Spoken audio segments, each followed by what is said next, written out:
Hi, welcome to HardReset.Info channel, dear viewers. In front of me REALME Q5 PRO device, and now I'm gonna show you how to enable auto system updates on this device. To do it, firstly open settings, then scroll down and find about device.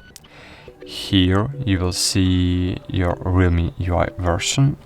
Click on it, click on the right top corner and click auto update, and just enable auto download from Wi-Fi only or Wi-Fi or mobile data, and click auto update overnight.